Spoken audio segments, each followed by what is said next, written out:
Hello, welcome back. Today we have the first book haul of 2025. And yes, I did just do a book haul in December, but my birthday is at the beginning of January. So this stack that I'm going to go through today are birthday presents, book of the month picks, and things that I got myself at McKay's at the used bookstore with some trade credit. So first, let's start with the ones that I got for trade credit. So these are all used books that I got.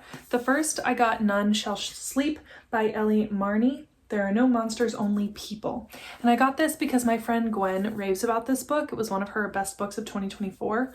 So I definitely want to try it. And I think she talked about this one recently when we did an Asylum podcast. She mentioned it talking about something else, I think. But I'm really excited. It looks like it is YA, but she said that it's doesn't have that YA feeling to it, and it is set in 1982 in Quantico, Virginia, and I do live in Virginia. And I think they use this teen psychopath to help them find serial killers. Next, we have The Second Life of Muriel West by Amanda Skinendor.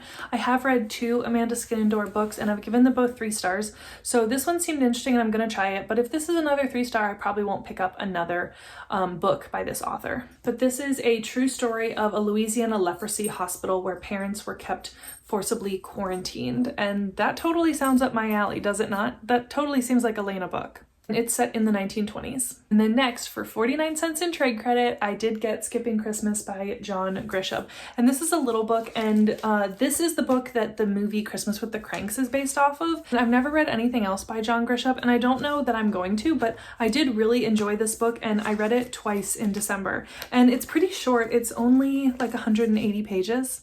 And if you don't know the story of Christmas with the Cranks, it's about Nora and Luther who decide to skip Christmas and go on a cruise. And it's about all of the antics that go on and the neighbors not understanding and trying to still coax them into doing some Christmas things for their own gain and stuff like that. It's just fun, and I really enjoyed getting to hear more from each neighbor versus what you get in the movie. So I really felt like I connected to some of the neighbor characters a little bit more.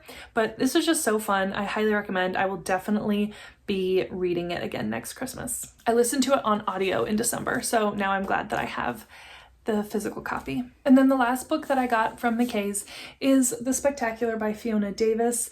And this is, I believe it's about the Radio City Rockettes in 1956. And that just sounds so interesting to me. I am a lifelong dancer and I am a dance teacher, and so of course I know a lot about the Rockettes. I've seen the Christmas Spectacular, I've seen them live, also their videos, all kinds of stuff. I'm a huge fan of the Rockettes, so this seems like a similar type of story about the origin story of the Rockettes at Radio City, but maybe with a twist. So I'm very excited to read this one. This one has been on my list for a while. Okay, next let's talk about my Book of the Month books, and since January is my birthday month, I did get a free credit for being a Book of the Month BFF. And the first book that I got is A Killing Cold by Kate Alice Marshall. I have enjoyed Kate Alice Marshall books in the past. I gave What Lies in the Woods 4 stars, but I didn't like her book last year, so this will kind of be the deciding factor on whether or not I continue with Kate Alice Marshall. And this seems to be kind of similar to that book Family Game that came out a few years ago. So it looks like there's a whirlwind romance, and then 6 months later, Connor brings Theodora to Idlewood, his family's isolated winter retreat. And there's some creepy things going on, I think, and I think there's an amnesia trope as well. So I'm really excited to read this one, and it's pretty short. It's less than 300 pages. It's 290 pages. So definitely will be a quick wintry read, and I'll probably try to read it soon because we currently have about 4 inches of snow on the ground. And then next I have The Favorites by Lane Fargo, and this is something different than what Lane Fargo typically writes. I have given her thriller, the one about the college professor, I gave that one 5 stars. And then the other book that I've read by Lane Fargo is the one about the theater, and I gave that 4 stars. I can't remember any of the names. And so now you have The Favorites, and this is different. This is a friendship type of story, contemporary, not a mystery thriller, and they are figure skaters, and it's about their experience, and I guess they skated together, and then they had an incident that caused them to miss out on a huge opportunity, and then now they are back together maybe, and skating together again 10 years later.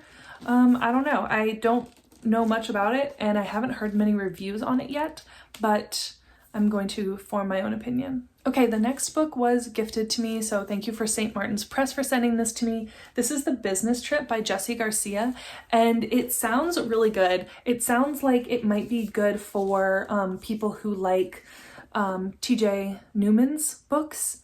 So it seems like it's two women that board a plane, and they connect, and then they vanish a couple days later, and there's one main suspect, and they're trying to figure out what he did to these women. And it has some really good blurbs on the back: Frida McFadden, Geneva Rose, B.A. Paris, Lisa Gardner, and yeah, on the front too. So I'm very excited to read this. It did just come out. I posted about it on my Instagram, so I'm hoping to read this one soon. It came in a really cute press package with like some little pamphlets, almost like when you're on a plane and you have to read the safety card. So that was kind of cool. And then they also sent some Biscoff cookies, which are my favorite snack to get on a plane. So it was very cute and a very nice little package to come along with it. So hopefully I'll get to this one soon. And then the next book is super special, and I actually know the writer, and this is the Mimamai solution. I think that's how you say it. She told me how to say it when I was at her author event, but I think it's Mimamai. I think that's it. But yeah, so this is the Mimamai solution, and it's part one of a 3-part trilogy, and it's kind of a dystopian with a little bit of fantasy mixed in, but the author is Catherine Kempf, and I actually used to dance with her, and so when I found out that she was writing a book, I was super excited. And so she actually had an author event in my town. We grew up about an hour from where I currently live now, and when she was back home, she lives in Germany, when she was back home and visiting her family, she had a book event at my local bookstore that I can walk to from my house. So it was really cool to be there and see her. I haven't seen her in years, and meet her family and get to purchase this book, and I'm so excited to read it. And it is going to be a little bit out of my comfort zone, but I'm really excited for it. And I was also happy to be able to support my local bookstore as well, and I'm so glad that my local bookstore carries this. I was able to get some extras like bookmarks and stickers and some art and things like that. So it was just a super fun experience, and I'm so excited to read this book. And if you like light fantasy and dystopian, then definitely check this one out.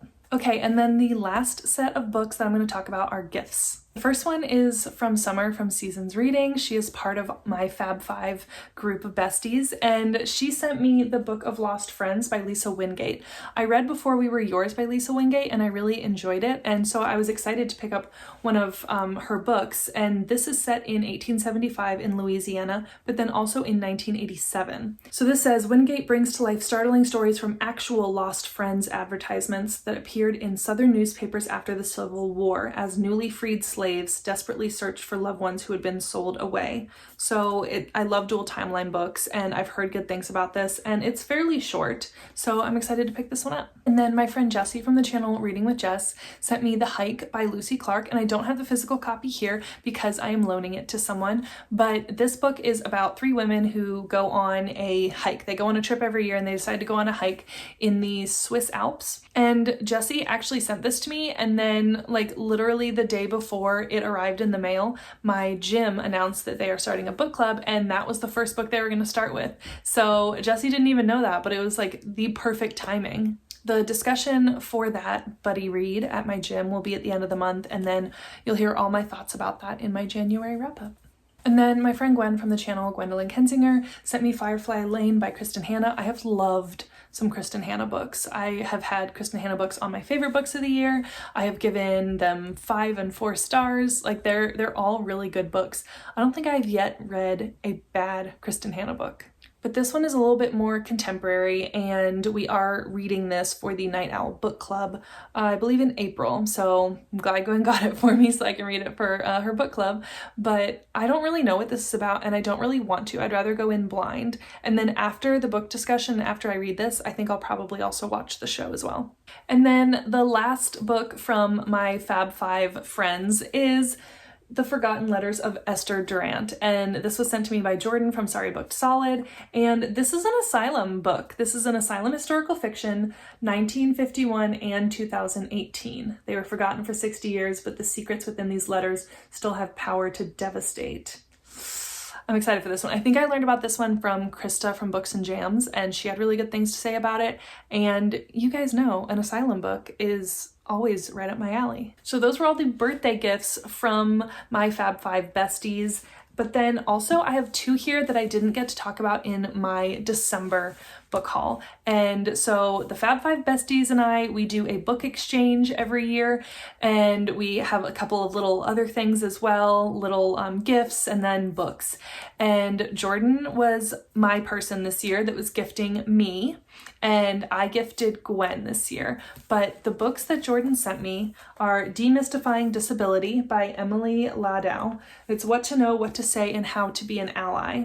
It's an approachable guide to being a thoughtful, informed ally to disabled people with actionable steps for what to say and do, and what not to do, and how you can help make the world a more accessible, inclusive place. So I work with people with disabilities. I've worked in behavioral health and residential treatment for years now. I'm pretty sure every job that I've had has had something to do with working with somebody with a disability in some way, shape, or form. And so I'm really excited for this one. The cover is so cute, so cute. And Emily Ladau is a celebrated disability rights advocate, speaker, and writer. And I've heard that this book is very welcoming and very non-judgmental, and really just a good place for people who want to learn more on how to be an ally to disabled people. And then the other book that Jordan got me for our Christmas exchange is The Dance of the Dolls by Lucy Ash. And somebody told me about this book years ago, and it's been sitting on my wish list for a while. But it's historical fiction, and it's set in 1933 in pre-war London. Identical twin sisters Clara and Olivia are rehearsing for their ballet performance of Coppelia, which Coppelia is a very popular ballet. And I think there's a little bit of a love triangle, and then Olivia is unaware that she has cast a spell on another frequent visitor, Samuel, a bashful ballet shoemaker apprentice who steals into the building to catch a glimpse of her whenever he can. So it seems like there's some magical realism going on. With rehearsals for Coppelia intensifying, both girls increasingly feel as though they're being watched. As infatuation turns to obsession and sinister secrets begin to emerge, all starts to unravel. And it's a beautiful cover, and I love that like stone look, and it's a chunky one, but I'm very excited for it. This was a debut, and it's just so intriguing to me. And the author did train at the Royal Ballet School. All right, that's all the books that I've acquired in these first couple weeks of 2025. Let me know down in the comments below if you've read any of these books, and if so, what did you think of them? Please hit that subscribe button. It really helps out my channel, and I'll see you in the next one. Bye.